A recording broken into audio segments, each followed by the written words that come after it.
onde nós tínhamos um cenário político e principalmente econômico de desagregação, principalmente quando se traz o foco na crise da agricultura, um êxodo rural que trazia uma superpopulação para as regiões urbanas. Nesse contexto, e também com a possibilidade da indústria, o que o governo acaba constituindo? Uma organização do serviço social para trazer o mínimo necessário para essa população que vinha das regiões agrícolas para a zona urbana e principalmente constituindo também um agente intermediário entre a população e entre o governo, que era o assistente social. Então, nós temos aqui, na década de 30, a criação do primeiro desenho da assistência social e principalmente a figura, a formação dos agentes que são os nossos assistentes sociais. Então, esse assistente social, ele vinha de uma figura feminina, principalmente as figuras femininas, ou seja, as esposas dos governantes, as esposas dos líderes, Então, nós temos aqui um período que vai mais ou menos no Estado Novo de 37 até 45, com a criação de alguns órgãos, de alguns marcos. Por exemplo, em 1938, a criação do Conselho Nacional de Serviço Social. Esse conselho ele tinha como órgão geral a constituição de processos de organização, de processos de normatização dessa população nas regiões urbanas. O que se tem ali, na visão como um órgão auxiliar, o Conselho Nacional como órgão auxiliar da assistência social em determinadas regiões. Então, existia como um órgão regulador e burocrático. O que se tinha? Por um lado, uma filantropia, um clientelismo, mas principalmente as lideranças, o que se conta na história crítica é que as lideranças traziam uma questão de um olhar para as pessoas, para as figuras públicas, de relevância cultural e social, ou seja, era uma forma de politicagem conforme os manuais de história. Em 1942, a criação da Legião Brasileira de Assistência, tendo como liderança a senhora Darcy Vargas, que elabora esse projeto para dar assistência para as famílias dos soldados que então estavam em batalha na Segunda Guerra Mundial. Com o final da Segunda Guerra Mundial, esse órgão, que historicamente tinha como liderança as primeiras damas da nação, é constituído em 42 e permeia até 1995, onde ele é fechado em virtude do desvio, pelo menos é isso que se traz, um desvio de verbas na gestão Fernando Collor de Mello, naquele contexto, a primeira-dama Rosane Collor de Mello. Mas, nesse período, a Legião Brasileira ela tinha como foco, de 42 até 95, apesar das históricas, das anotações de desvio de verba, o foco era nas famílias empobrecidas.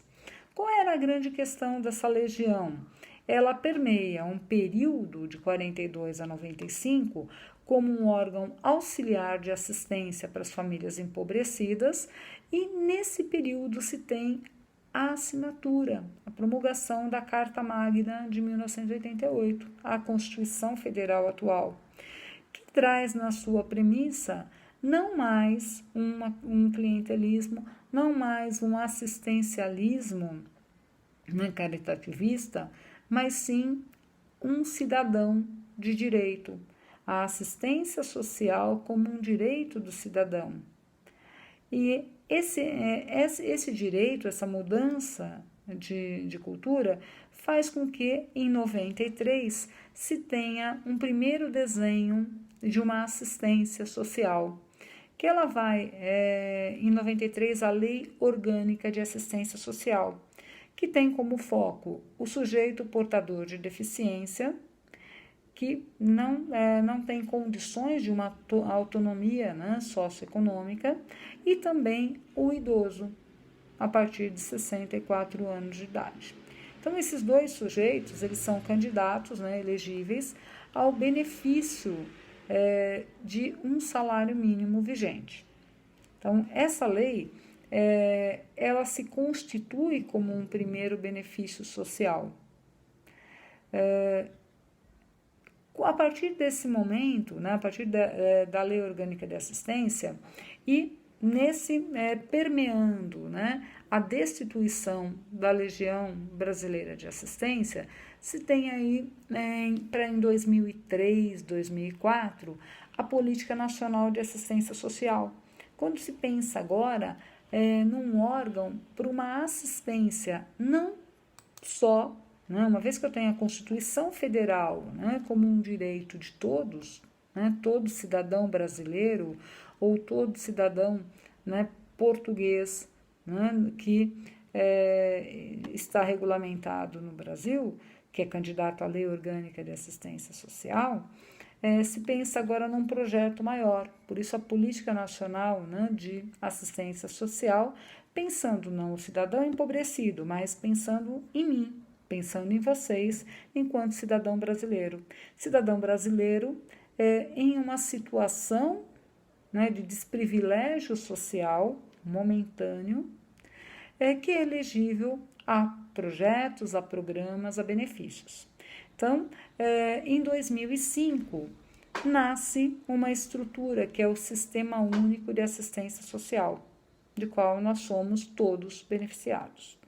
Então, a Lei Orgânica de Assistência Social, é importante registrar que ela existe, ela está vigente de 93, agora em 2020 ela teve algumas modificações. E muita gente, infelizmente, se tem algumas notícias que vocês devem ter visto.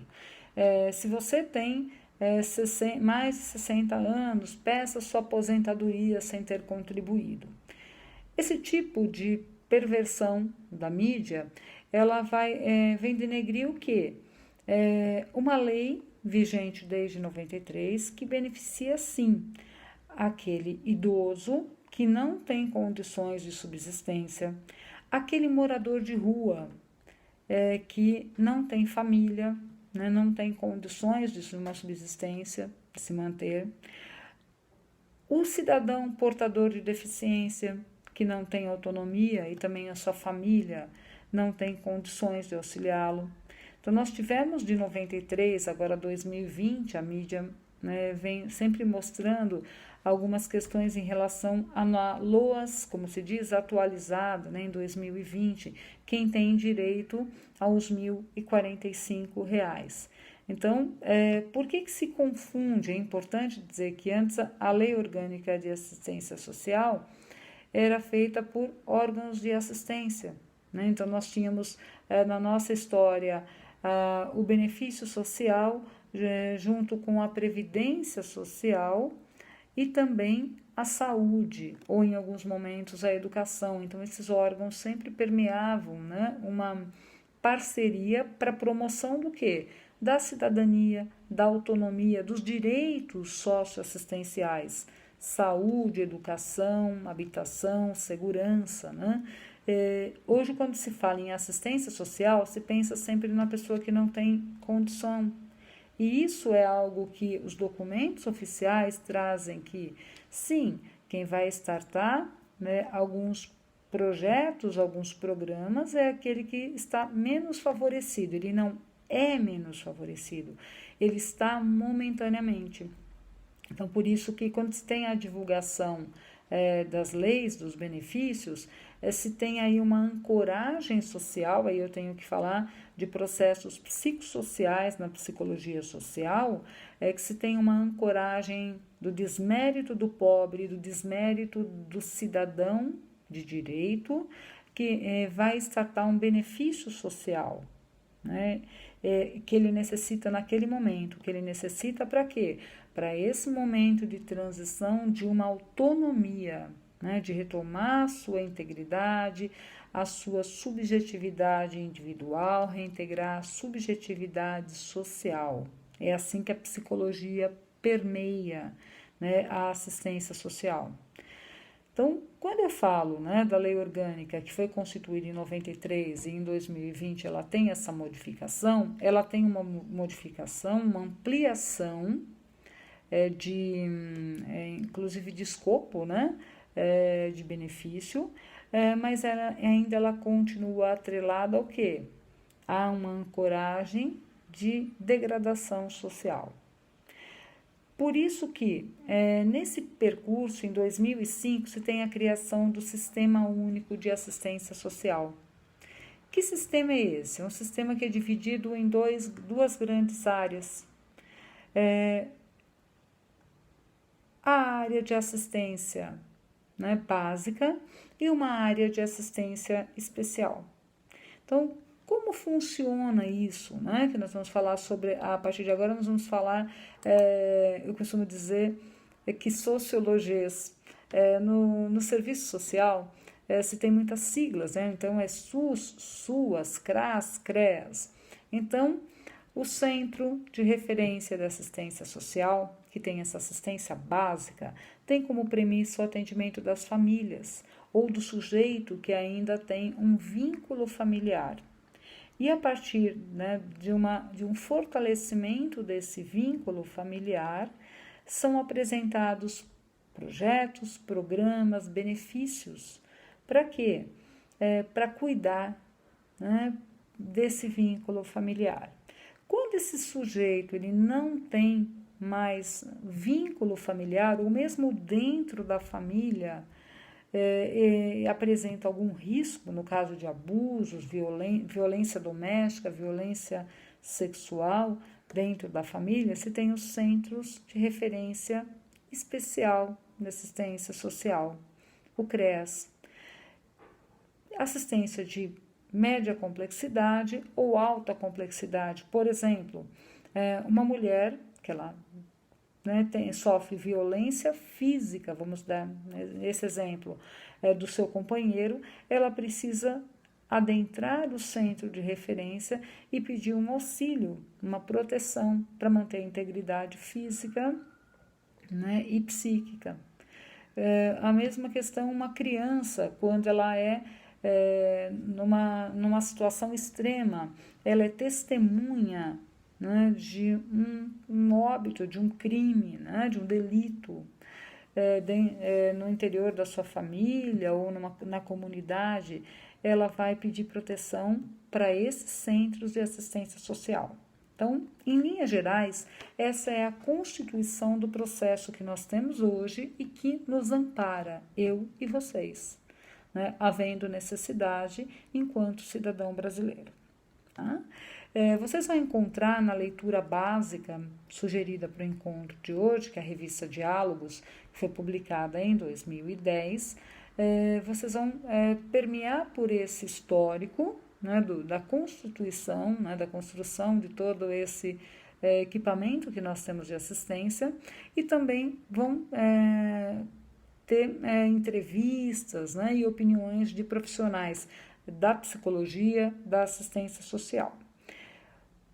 Eu vou indicar para vocês no AVA uma tarefa.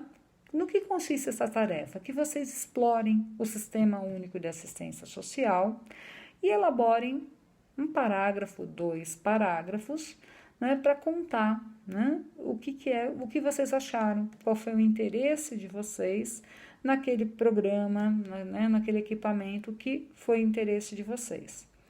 Para o fórum, nós vamos trazer o seguinte, que vocês adentrem o fórum trazendo o olhar de vocês para essa estrutura do sistema.